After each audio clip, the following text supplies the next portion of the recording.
Welcome to our channel. నేను మీ వెంకట్. ఈరోజు మీకు ఒక అందగాడు గురించి చెప్పాలనుకుంటున్నాను. మరి ఆ అందగాడు ఎవరో మీకు తెలుసా? ఈ మధ్యలో మనకి బాగా ఫేమస్ అయ్యాడు. ఎక్కడ చూసినా అతని వీడియోలో కనబడుతున్నాయి. అఘోరి ఆలియస్ శ్రీనివాస్. ఇతని గురించి రోజు రోజుకు ఒక కొత్త న్యూస్ బయటకు వస్తుంది. అఘోరి శ్రీనివాస్ పైన మహిళా కమిషన్లో ఫిర్యాదు చేయడం జరిగింది. ఎవరైతే అఘోరి మొదటి భార్య, నేను అతని మొదటి భార్య అని చెప్పి వచ్చి కంప్లీట్ చేయడం జరిగింది. అలాగే ఇప్పుడు రెండో పెళ్లి చేసుకున్న అఘోరి ఎవరైతే వర్షన్ ఉందో వాళ్ళ ఫ్యామిలీ మెంబర్స్ కూడా మహిళా కమిషన్ కలవడం జరిగింది. అతనిపై కంప్లైంట్ ఇవ్వడం జరిగింది. అలాగే ఇప్పుడు ఎవరైతే రుద్రస్వామి, మన శివరుద్రస్వామి, అలాగే అడ్వకేట్ గారు అందరూ కలిశారు. ఎవరైతే ఇప్పుడు అఘోరి ఆలియాస్ శ్రీనివాస్ ఎప్పుడైనా ఏ క్షణానైనా అరెస్ట్ అయ్యే అవకాశం ఉంది. అఘోరి శ్రీనివాస్ కోసం పోలీసులు కాపు కాసి రెడీగా ఉన్నారు. అసలు శ్రీనివాస్ అఘోరిగా మారడానికి గల కారణాలు ఏంటో చెప్తే మీకు దిమ్మ తిరిగిపోద్ది. పైన మీకు చూపిస్తా. అసలు అఘోరి శ్రీనివాసు ఒకప్పుడు ఎలా ఉండేవాడు, అసలు ఏంటనేది అతని రూపం ఒకసారి చూపిస్తా చూడండి. ఒకప్పుడు అఘోరి శ్రీనివాస్ ఇలా ఉండేవాడు చూడండి. పైన కలర్, కిందో కలర్, కాక మంచి కలర్ఫుల్గా ఉండేవాడు అప్పట్లో. చూడండి, ఫోటో చూశారు కదా, ఇలా ఉండేవాడు. కాక మంచిగా పైన ఒక కలర్, కింద కలర్తో మంచి స్టైలిష్గా ఉండేవాడు. ఇదే కృష్ణానగర్లో ఎవరైతే శ్రీనివాస్ ఉన్నాడో, ఇప్పుడు అఘోరిగా మారింది కదా, ఇదే కృష్ణానగర్ రోడ్ల మీద ఏదైనా గడ్డ మీద తిరిగేవాడు. కానీ కట్ చేస్తే ఒక 4-5 సంవత్సరాల తర్వాత అఘోరిగా తిరిగి వచ్చాడు. అఘోరిగా వచ్చి అమ్మాయిల జీవితాలతో ఆడుకుంటున్నాడు. ఎవరైతే అఘోరి శ్రీనివాసు అసలు అఘోరిగా మారడానికి గల కారణాలు ఏంటనేది కొంచెం చెప్తాం మీకు ఒకసారి. ఒకప్పుడు ఈ శ్రీనివాస్ అనేవాడు ఒకప్పుడు దొంగ, చిల్లరగాడు, అమ్మాయిల మీద చాలా అరాచకాలు, అత్యాచారాలు చేసిండు. ఇతని అరాచకాలు ఎక్కువైనాయి అని చెప్పి కొంతమంది ప్రజలు ఎవరైతే ఇప్పుడు శ్రీనివాస్ ఉండో అతన్ని పట్టుకొని చాలామంది అతన్ని కొట్టి అతని పురుషాంగం మీద కాలవడం జరిగింది. 4-5 సంవత్సరాలు ఎవరు కనపడకుండా దూరంగా వెళ్ళి ఇప్పుడు అఘోరి అవతారంతో వచ్చి అమ్మాయిల జీవితాలని నాశనం చేసిండు.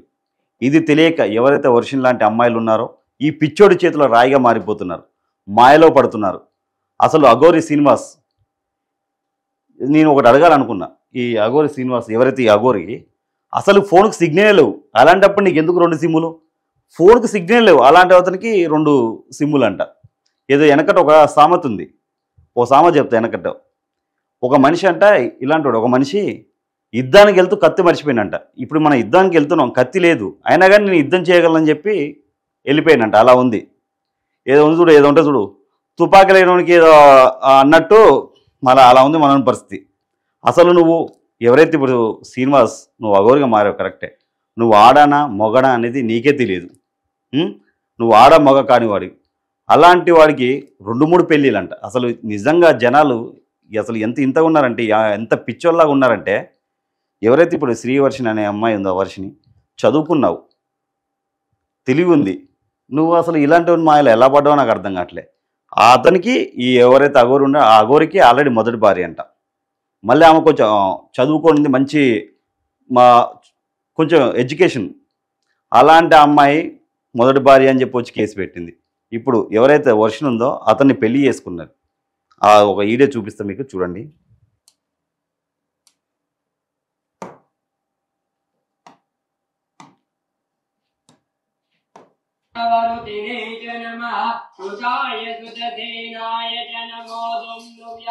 చూడండి,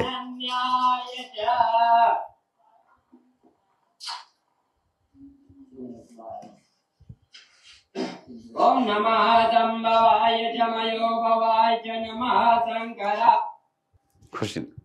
వర్షిని అనే అమ్మాయిని మనోడు అఘోరి పెళ్లి చేసుకున్నాడు.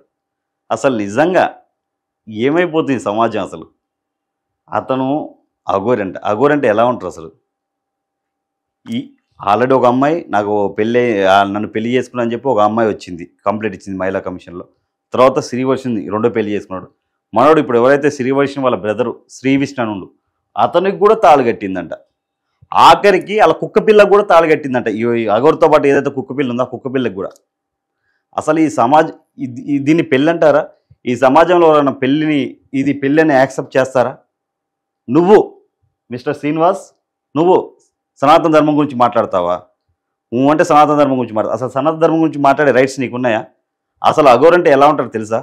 శ్మశానాల్లో జీవించడం, పాడుబడ్డ భవనాల్లో జీవించడం, పూజలు, ప్రాణాయామాలు, తపస్సులు అందులోనే నిర్వహించడం, కాలిన శవాల బూడిదను విభూతిగా పరిగణించి ఒళ్ళంతా రాసుకోవడం, పుర్రెని ఆహారంగా స్వీకరించే పాత్రగా వినియోగించడం, అదే పుర్రల కుక్క వంటి జంతువులకు కూడా ఆహార దానం చేయటం, పొడవటి ఎముకలను దండలుగా వినియోగించడం, మానవ కళేబరాలను ఆహారంగా పూజించడం, శవాలతో సంభోగించడం వంటి విపరీత చర్యలు ఈ సాంప్రదాయాల భాగాలు.